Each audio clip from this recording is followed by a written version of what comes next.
perempuan yang sudah mempunyai banyak kemampuan dalam situasi apapun akan segera bangkit.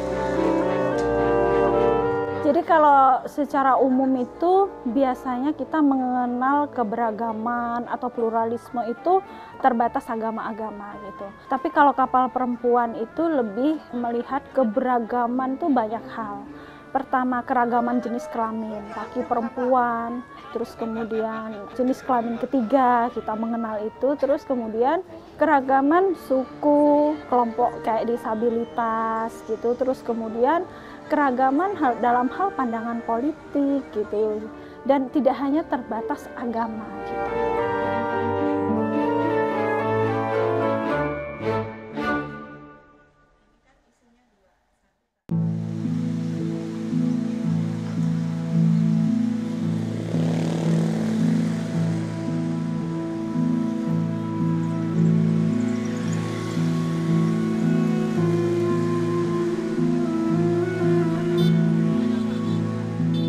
Indonesia merupakan negara kepulauan terbesar di dunia yang terdiri dari 17.000 lebih pulau dan 1.128 suku bangsa dengan kultur budaya dan sosial yang sangat beragam. Berbagai suku, budaya, agama, ras, dan tata berperilaku masyarakatnya dalam bersosialisasi juga turut mewarnai kehidupan bertoleransi di tanah air.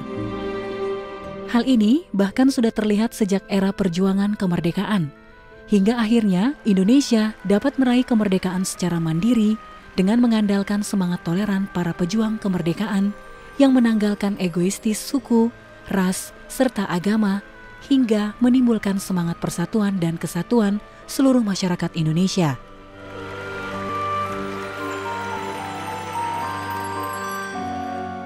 Namun sayangnya, semangat toleransi yang dibalut dengan rasa nasionalisme kini mulai memudar seiring dengan menipisnya kepedulian antar sesama umat manusia. Prihatin akan kondisi tersebut, peran perempuan menjadi penting dalam membantu pemerintah meningkatkan kembali semangat toleransi masyarakatnya. Karena masyarakat yang berdaya, terutama kaum perempuan, adalah kunci keberhasilan pembangunan sebuah negara, terutama dalam mencapai kesejahteraan yang merata serta perdamaian bagi seluruh lapisan masyarakat.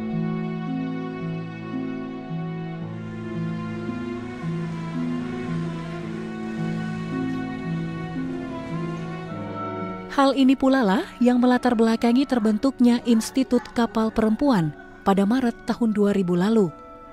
Kapal Perempuan yang merupakan kependekan dari Lingkaran Pendidikan Alternatif untuk Perempuan ini memiliki tujuan untuk membangun gerakan perempuan dan gerakan sosial yang mampu mewujudkan keadilan sosial, kesetaraan gender, serta perdamaian di ranah publik dan private. Ya, saya bergabung dengan Kapal Perempuan itu tahun 2001, tapi sudah ikut kegiatannya tahun 2000 ya, sejak kapal didirikan. Tapi saya tidak termasuk pendiri ya. Tetapi saya ingat betul waktu teman-teman pendiri itu berdiskusi, satu itu sebenarnya respon terhadap jatuhnya Soeharto. Kita melihat sebelum Soeharto jatuh, itu kan ada yang namanya desentralisasi daerah ya, otonomi daerah. Nah kemudian euforianya muncul tuh di situ, harus putra daerah gitu ya, harus penduduk asli. Muncul kemudian kebijakan-kebijakan yang berbasis etnis dan agama gitu. Dan kami melihat kebijakan-kebijakan itu pertama membuat diskriminasi terhadap kelompok minoritas dan mendomestifikasi perempuan gitu. Oleh karena itu Kapal Perempuan sejak awal itu memang bagaimana membangun kepemimpinan perempuan dan mengembangkan nilai-nilai pluralisme di dalam pendidikan-pendidikan yang dilakukan, supaya benih-benih intoleran itu kemudian mulai bisa dikurangi gitu. Yang dimunculkan itu ya nggak harus putra daerah. Siapa sih yang bisa menjamin keaslian seseorang?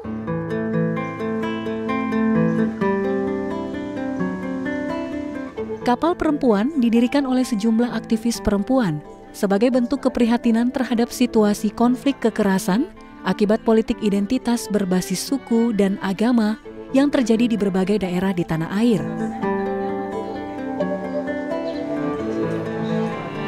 Tak hanya itu, kapal juga berfokus pada penyelenggaraan hak asasi perempuan, termasuk seksualitas dan kesehatan reproduksi perempuan, serta praktek diskriminasi terhadap kelompok marginal dan minoritas. Maraknya aksi kekerasan terhadap kaum perempuan serta isu intoleransi yang mengancam kemajemukan serta persatuan bangsa menjadi dorongan tersendiri bagi puluhan perempuan yang tergabung dalam Institut Kapal Perempuan untuk melakukan gerakan sosial melalui dialog dan perjumpaan dalam bidang pendidikan lewat program sekolah perempuan yang menyasar kaum perempuan dengan rentan usia 20 tahun ke atas yang berasal dari kalangan menengah ke bawah. Kalau mereka ya, bayangin, negara aja seringkali mengabaikan. Program-program apapun sering abai gitu. Karena persoalan perempuan kadang kan nggak dianggap penting. Kalau bicara kemiskinan ya udah yang miskin aja. Tapi di dalam orang miskin itu ada perempuan yang lebih miskin. Kita membangun sekolah perempuan, terutama dengan merekrut anggota-anggota kelompok miskin, karena dia yang paling marginal, paling rentan. Kita tidak bisa menyuarakan masalah mereka, tapi mereka harus menyuarakan persoalan mereka sendiri. Caranya apa? Melakukan pendidikan dan terbukti gitu. Biar pendidikannya SD, SMP gitu ya, rata-rata SD, SMP, tidak lulus SD. Tapi mereka dengan pendidikan yang diberikan, mereka menyadari gitu bahwa mereka punya persoalan-persoalan, kebutuhan-kebutuhan dan kepentingan yang nggak pernah dianggap, dan mereka kemudian memperjuangkannya. Jadi kapal itu memberdayakan mereka untuk memperjuangkan kepentingannya gitu. Kan kalau banyak kan organisasi NGO itu yang bersuara atas nama masyarakat gitu, yang tertindas, ya nggak apa-apa gitu, ya, itu baik gitu. Tapi membuat mereka bersuara sendiri, menurut saya itu sustainability-nya atau keberlanjutannya itu panjang, ada. Kita pergi, mereka masih terus gitu.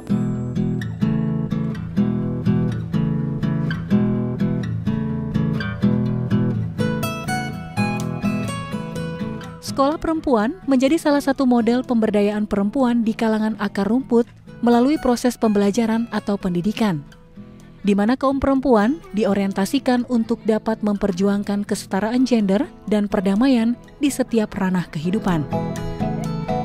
Sebagai wadah pembelajaran dan mengelola pengetahuan perempuan yang utamanya dikembangkan di komunitas-komunitas miskin pedesaan, perkotaan, pesisir, dan kepulauan terpencil, sekolah perempuan aktif memberikan pengajaran serta efektif setiap 1 atau 2 minggu sekali di rumah-rumah penduduk, lahan kosong hingga di pinggir sungai.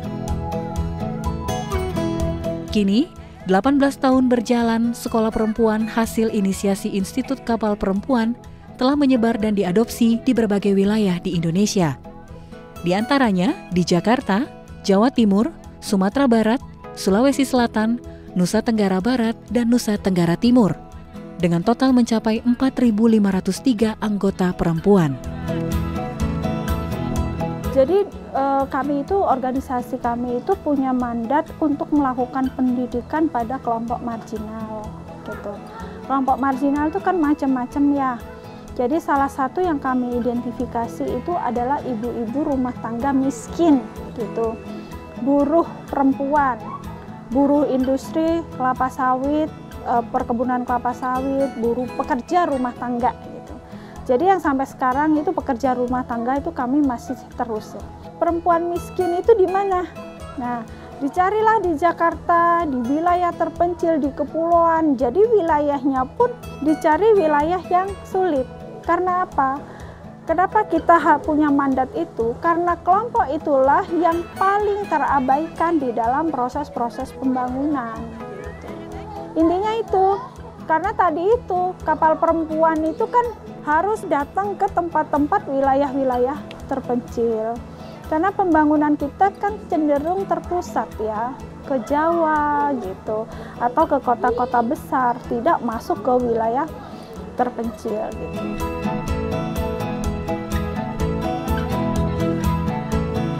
Jadi kalau di setiap wilayah kita pasti belajar tentang kebudayaannya. gitu, supaya mengetahui karakter-karakter di setiap wilayah gitu, bahkan sampai makanannya, lagu-lagunya gitu ya.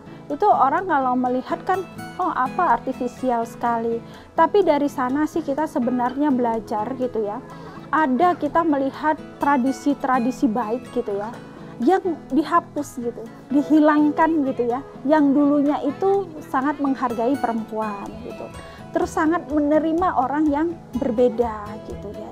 Jadi itu ditumbuhkan lagi sebenarnya, dikuatkan lagi supaya itu menjadi spirit bagi perempuan-perempuan untuk selain membangun toleransi juga sebenarnya membangun keberdayaan perempuan. Jadi misalnya kalau di Lombok Utara gitu ya, nggak mungkin dulu itu perempuan masuk di lembaga adat gitu, itu tempatnya laki-laki gitu. Tetapi dengan proses-proses yang panjang perjuangan perempuan, mereka bisa masuk. Dan proses pendidik ibu-ibu perempuan yang mengikuti pendidikan kapal itu adalah jaminannya dia mempunyai nilai-nilai keberagaman itu. Pertama ya, di dalam materi-materi pendidikannya itu pasti masuk gitu. Jadi kita memproses, misalnya setiap suku itu kan punya stereotype. Nah itu kita buat mereka yang dari Jawa kumpul gitu. Apa pandangan Anda yang Anda pikirkan tentang Jawa? Itu kan keluar baiknya, jeleknya, stereotip cara pandang jeleknya. Nah itu kemudian didialogkan, enggak semua orang Jawa begitu, enggak. Itu yang lucu gini, kalau Padang pelit gitu kan. Enggak, ada ini teman saya baik banget itu orang Padang gitu. Jadi kemudian saling mengenal bahwa itu stereotip gitu loh. Dalam kehidupan sehari-hari ada yang enggak usah orang Padang ya, orang Jawa juga pelit, orang Betawi juga pelit, ada orang Betawi baik. Nah itu kemudian mereka mendiskusikan.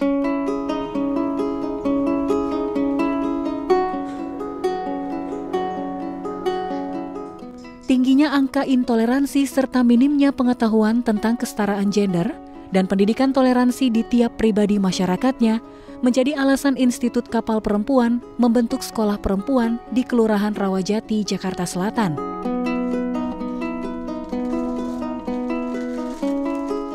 Proses pembelajaran sekolah perempuan yang dikaitkan dengan analisis struktur yang luas terkait sistem ekonomi, sosial, politik, dan budaya berhasil menarik sejumlah perempuan di wilayah ini. Salah satunya adalah Musriyah. Bagi perempuan kelahiran Brebes 1969 ini, kehadiran sekolah perempuan di sekitar tempat tinggalnya dinilai membawa warna tersendiri di tengah kemajemukan bangsa, khususnya di ibu kota Jakarta yang masih kerap dihiasi oleh aksi intoleransi. Ya, kita kan belajar bersama di sekolah perempuan tentang pluralisme.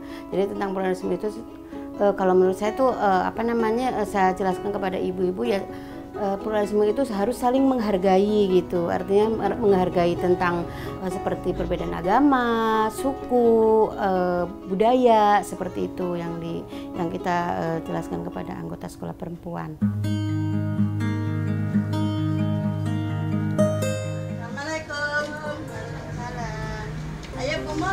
Katanya ada pertemuan di mana? Di rumah Bu Musli. Barang baru ya, tapi yang di atas ya. Kehadiran Institut Kapal Perempuan di tanah air menjadi bukti nyata pentingnya peran serta perempuan dalam menghadapi perbedaan di tengah keberagaman Indonesia, di mana mereka mengajak setiap kaum perempuan untuk mau memiliki dan menanamkan nilai toleransi antar sesama dan tetap menjalin hubungan persaudaraan tanpa memandang perbedaan. Bawa damai bagimu, ku bawa damai, damai, damai bagimu, ku bawa damai. Layaknya terang di tengah kegelapan, Institut Kapal Perempuan berhasil merangkul banyak perempuan untuk mau bersama-sama mengatasi permasalahan berbasis agama dengan mengubah sudut pandang serta perbedaan menjadi keberagaman. Tak hanya itu, lembaga swadaya yang kini dikelola oleh 16 orang perempuan ini bahkan tak jarang berbagi ilmu dan wawasan tentang pandangan setiap agama dalam memaknai arti toleransi keberagaman. ibu-ibu anggota sekolah perempuan ini ibu-ibu rumah tangga biasa gitu kan, yang sehari-harinya ya berbeda-beda pekerjaannya gitu. Ada yang dagang, ada yang ngasuh anak, ada yang kuli nyuci seperti itu. Nah kebetulan kapal perempuan datang ke sini survei untuk mengajak. Sebenarnya sih bukan mengajak sekolah ya, tetapi kita mengajak berkumpul-kumpul gitu seperti itu Mbak. Akhir lama kemudian kita terus terbentuklah sekolah perempuan. Nah sekolah perempuan itu terus dibuat kayak seperti pendidikan itu. Paling utama itu pendidikan adil gendernya itu, karena adil gender itu untuk semua kegiatan itu bisa dimasukkan di pendidikan adil gender gitu, kesehatan reproduksi, terus politik, terus keberagaman, seperti pluralisme, kayak seperti itu. Ya ini aja sih, enak aja ibu-ibunya gitu, karena mungkin kalau yang merasa gini sih loh Mbak ya, kalau untuk sekolah perempuan, kalau yang didukung oleh suami itu yang pasti sampai sekarang pun masih ada gitu. Nah kalau yang tidak didukung suami, mereka tuh tidak mau untuk bergabung dengan sekolah perempuan seperti itu. Karena saya juga dihargain sama mereka gitu, kalau lebaran mereka tuh ngucapin selamat Hari Raya Idul Fitri gitu. Kalau untuk di masyarakat sini udah mulai ini sih ya, udah mulai banyak untuk yang menghargai perbedaan gitu dibandingkan sebelum-sebelumnya. Untuk kesininya kebetulan kan di sini anggota sekolah perempuannya banyak, jadi si perempuan itu udah mulai gitu, udah mulai melihat apa sih pluralisme, apa sih gender. Ya kalau untuk membawa perdamaian ya hampir sama sih Mbak, karena kita terus mengkampanyekan perempuan gitu supaya bisa tidak ada konflik seperti apa, kayak seperti tadi yang udah pertemuan gitu, perbedaan agama, suku, ras, kayak seperti itu. Memang orang kalau tidak mengetahui tentang pluralisme ya itu akan bisa terus berdebat gitu. Tapi kalau yang sudah tahu pluralisme ya udah enak aja gitu Mbak.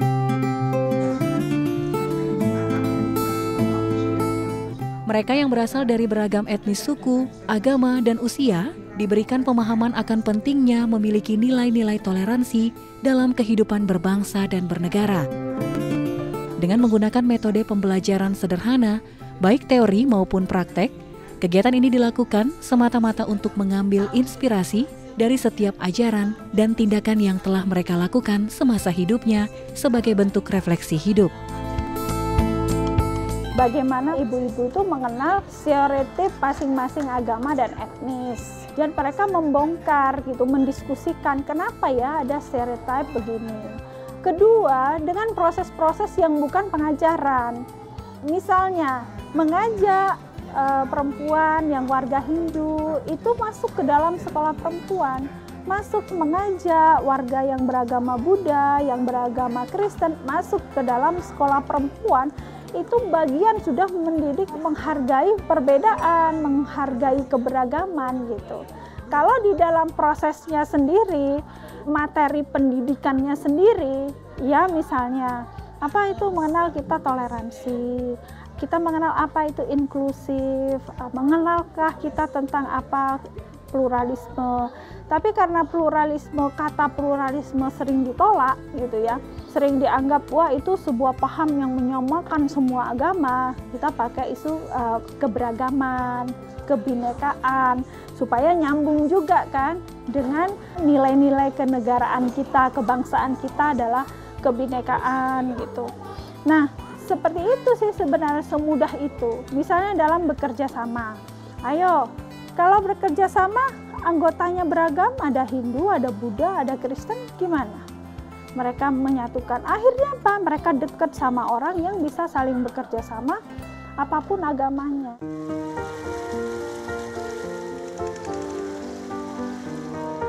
Kami ucapkan selamat datang dan terima kasih atas kehadirannya. Saya dari Institut Kapal Perempuan, Citra, akan memandu acara pada pagi hari ini. Perempuan sebagai agen penggerak perdamaian kini dinilai mampu menjadi inisiator diplomasi serta mediator dalam penyelesaian konflik sosial melalui pendekatan di bidang pendidikan yang sekolah perempuan lakukan. Pasalnya, perempuan mempunyai peranan penting dalam mengubah perilaku kekerasan menjadi budaya perdamaian. Siapa yang mengajari anak pertama kali makan? Tidaknya. Ya, sebagai warga negara Indonesia, kita dituntut untuk tidak gagap, dalam melihat diri sendiri. Karena keberagamanlah yang justru menjadi kunci dari terciptanya sebuah perdamaian.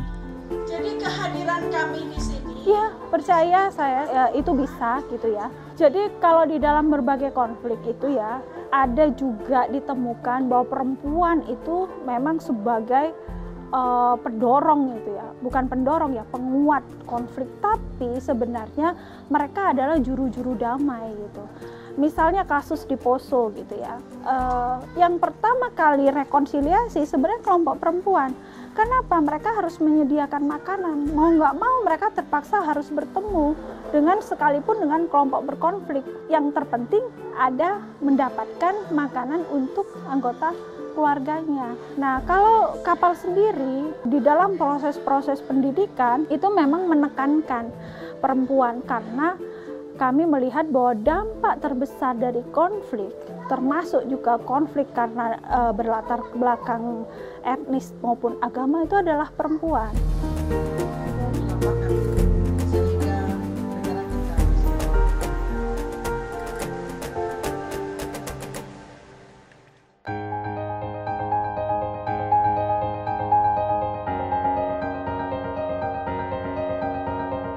Prinsip pengetahuan berbasis pengalaman perempuan hingga kini masih sering menimbulkan kontroversi.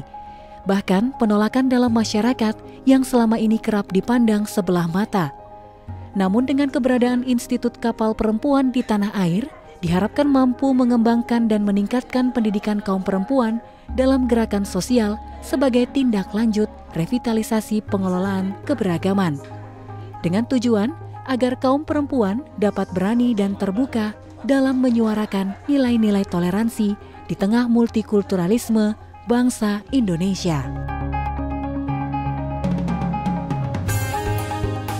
Mengingatkan kembali kepada kita semua, kepada ibu-ibu, pada perempuan Indonesia bahwa kita itu bineka gitu.